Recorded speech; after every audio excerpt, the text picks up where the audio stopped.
So today we're going to be taking a look at a scenario where BRICS has a civil war. Now, as of recently, BRICS has gotten pretty big. It has added, I think, 4 or 5 new countries. So we can make a civil war scenario out of that. And what that means is basically the alliance kind of collapses in on itself. I've done this with NATO and the EU before, but there's 2 sides and they go to war with each other. And this should make for a pretty interesting scenario considering how many strong countries are in BRICS. So if you do enjoy this video, make sure to leave a like on it, subscribe to the channel if you're new. I just finished high school, which feels amazing to say finally, and now I gotta get ready for college, but for now we have the whole summer until I have to do that. So yeah, we're gonna be making videos and doing what we've been doing all year. So yeah, let's go ahead and jump straight into the scenario. All right, so for our 2 sides, we will be having China and Russia. Of course, they are the 2 strongest members in BRICS, so it's only fair that we split them up. Global Power Index has Russia as number 2 in the world and China at number 3. I don't know if I necessarily agree with that. If we're talking about capabilities and all other factors, I think China is stronger than Russia. But here are our 2 sides. We'll be adding in our 3rd strongest country, which is India, and of course they will be on the side of Russia. These guys aren't fans of China when it comes to diplomacy. They tolerate them in the BRICS alliance, which is an economical alliance, but they are close friends with Russia. And then we have a bunch of other countries that we need to add, such as South Africa,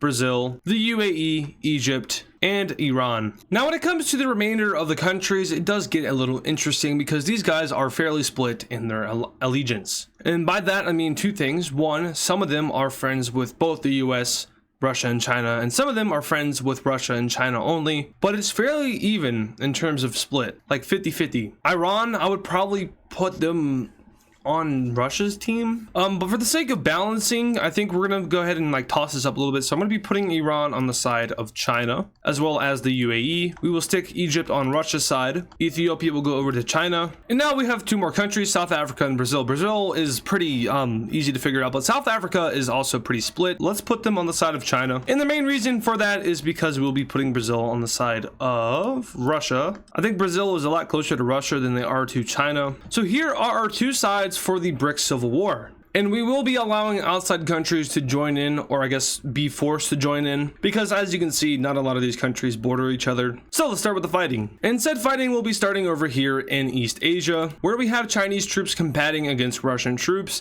in their southeastern area. China definitely has the advantage here. Of course, they are a lot closer to this area compared to the Russian government, and they probably have it like strategically mapped out just in case. So the Chinese easily start taking over areas of southeastern Russia. But where China doesn't see success at first is in India, where Indian troops will start to go across the border and into China. Now, like I said, outside countries will be forced into this scenario, so right away we're gonna be having Pakistan join this war. That spices it up a little bit, but if we want to take any factor of realism into this, which I don't suggest doing, then they would most likely join in on the war in real life. So now India has their hands full, of course, but Russia will go ahead and get Mongolia to join in on this war on their side, so they can go ahead and move troops through their territory and into China. Now, of course, the majority of the fighting in this area would be happening right in this region right here. That's because that is where all the population is.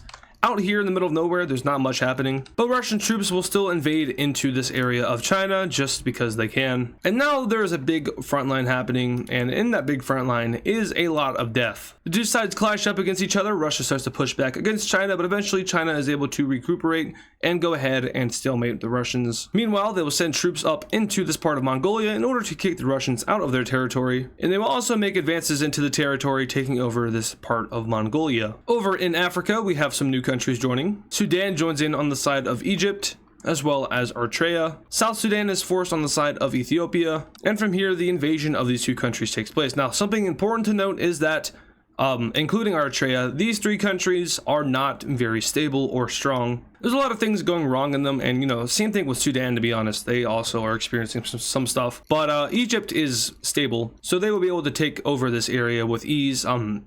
Invading Ethiopia is no easy feat, but we will go ahead and wipe them out as the first BRICS member to lose a war. That goes ahead and clears up Africa for the most part, and now Egypt can start sending their troops around and up into Persia. Now, as for Brazil, I'm not too sure what would happen between these 2. They might fight against each other, or they might just like chill. I don't really think it makes sense for any countries to like join in, like any South American countries to join in, because they would just get crushed. Same thing for any guys down here, they would just get crushed right away. So honestly, these guys are just gonna chill. They're not going to do anything. I mean, of course, they'll be sending troops and supplies to their respective side, but other than that, they won't be doing any active fighting against each other or on their home turf. That is being left to this area. Russia's going to go ahead and attack Georgia, who still didn't do anything, but they're getting attacked anyway. And then they go ahead and force the hand of Azerbaijan, allowing them to move troops through them because, hey, get out of the way, we're coming through and we're invading up into Iran. Now, Iran was ready for this, and the Russians make a little bit of progress before being stopped. Of course, Iran's main goal is just to protect Tehran, their capital, which is located right about there. Over in India will go ahead and start pushing back against the Pakistani troops, which entered into their territory, and they'll make slight advances into Pakistani territory.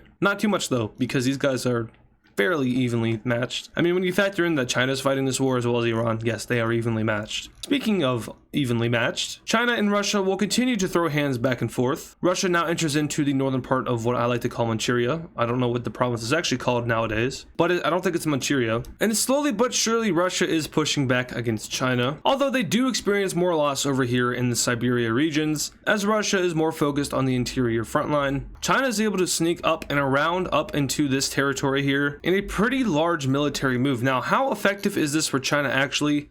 Not very, but they are able to push down against these Russian front lines and kind of pressure them into moving back a little bit. But once again, these areas aren't too important, so it's not like China's actually doing anything too like drastic or war changing up here. In fact, Russia just kicked all of China out of Mongolia, but that was at a cost as they lose their interior lands. Russia then pushes into the areas of China, while China pushes into areas of Mongolia. Next up, we're going to be having another country join this war. Now it will be Kazakhstan. Kazakhstan doesn't have much to offer other than open land and, mobility for Russian troops. Tajikistan will join the war, and that's because Kyrgyzstan was forced onto the side of China. We already know that these two have a history with each other. Not a good one. But I think together, Kazakhstan and Tajikistan will be able to take out Kyrgyzstan with ease and start to move into Chinese territory. Now, this area is pretty interesting because a lot of not so good things are happening over here. Deny it all you want, it's true. There's satellite photos of bad things happening over here. But the Chinese and the Uyghurs don't go well together at all.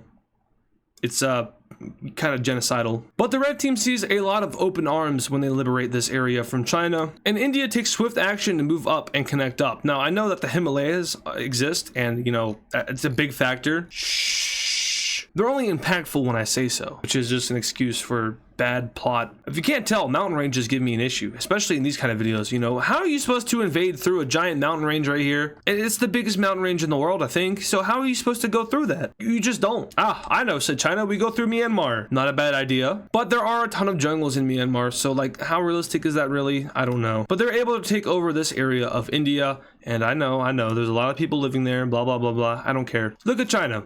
They've seen better days. Back over in Iran, the Iranians are able to push back against Russia, although it's pretty futile because they don't get them out of their territory. And now Russia will use its diplomatic scales to go ahead and force Turkmenistan into the war. Now, Turkmenistan is an interesting country. I've learned more about it recently, and it's pretty wild over there. But Russia will be able to get them onto their side, and from there they send troops into this part of Iran, which kind of caught them by surprise. I mean, satellite and all of that scouting and stuff is recon and all that is super, I guess what's the word for that? It's super relevant in the sense that they would not be able to not see that coming. Like there's no way that they don't see that coming, right? But for plot, they don't see it coming, and this is the result. As you can see, plot is very important. Over in China, we have them pushing back against the red team's progress in their Xinjiang province. Meanwhile, Russia will push back in their Siberia area and liberate some of their own land. Now, if we wanted this scenario to be a little bit more realistic, we would throw in a lot more countries. Turkey would end up getting involved,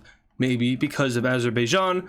We would likely see the Middle East not be able to stay out of this. It would probably just explode. Ukraine would obviously take advantage of this and push Russia out. Belarus would be in this war. NATO might get involved because, what a perfect opportunity to get rid of all your enemies, right? I think East Asia probably stays out of it. North Korea probably gets involved. Maybe Southeast Asia. Africa would look a lot different. There'd be a lot more countries involved there. South America would probably not change, and the US, they'd probably meddle in it somehow. Which is actually an interesting point. Which side does the US supply in this scenario? Probably neither, right? If I had to choose which side they would pick, it would probably be the red team minus Russia. So like India, Egypt, and Brazil would all be getting supplies from the US. Even Azerbaijan would as well. But I don't think Russia would get supplies. Although what's stopping, India from getting supplies and then sending them straight up to Russia, right? But then you also have to think about Pakistan.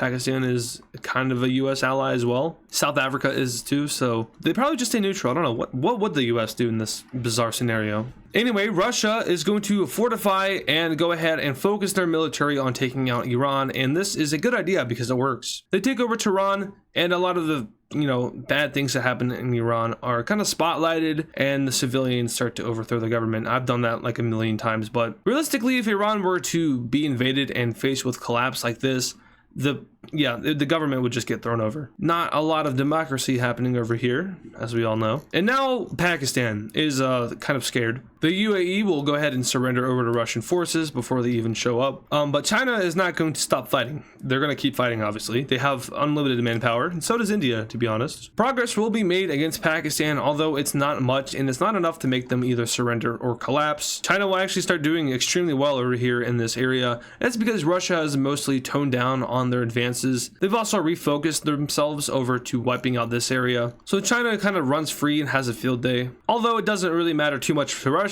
I mean, eventually you will have to recapture this land, which sucks, but it's not like it's valuable land or anything like that. Oh, if you want to see a realistic way of how this war ends, I got you. So nuclear bomb there, a couple around here, maybe a few along the coast over here, definitely a few over here, probably a few nukes here.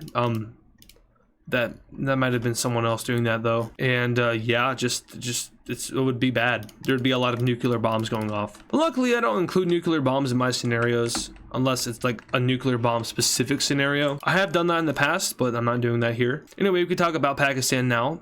They will eventually lose over time. Although this takes months and months, Pakistan is a very nationalistic country, and I do not think that Pakistan would surrender to India of all countries. So they would most likely just experience a crippling defeat, like a very slow, painful death. It wouldn't be fun to live here during this time at all. So you would probably want to escape while you could, if India allows you to. I don't know how bad the hate is. But the red team will eventually be able to take on Pakistan. That does not stop guerrilla warfare from happening in the interior of the country. And now all that remains is South Africa, China, and Myanmar. And over the course of a couple of years, note years, the red team will slowly start to push back against China. India will reclaim its lost lands and push into Myanmar. And I think eventually we would probably see China just accept defeat, not necessarily surrender, since they have plus land. I mean, maybe not plus land, but they have land in other territories minus over here, so it kind of cancels out in a way. So I think China would just accept defeat and say, hey, we'll sit down on the peace treaty table,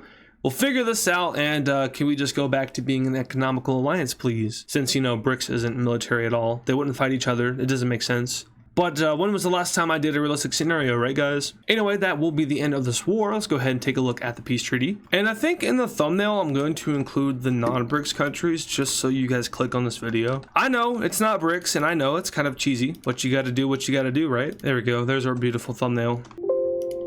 Alright, let's go ahead and break down this peace treaty real quick. There's a lot of bad things happening. I'm not gonna lie, this looks horrible. But India does get their Kashmir claims, sort of. And some horrible, horrendous things are happening over here. It just looks awful. I'm not proud of it. And yeah, there's just a lot of land exchanges and gross, horrible stuff. Iran got taken chunks out of.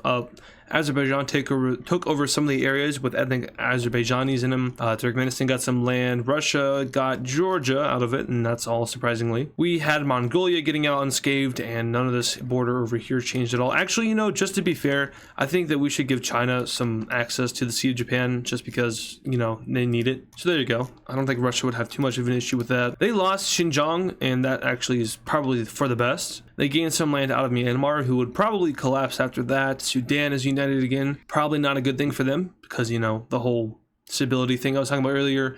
And then Ethiopia lost some land over to Eritrea, and everyone else is fine. So that will do it for today's scenario. It was an interesting one. Oh, I forgot about the Kyrgyzstan. I don't know what would happen with Kyrgyzstan because, the ethnicities, they don't really mix well in this area, if you can't tell.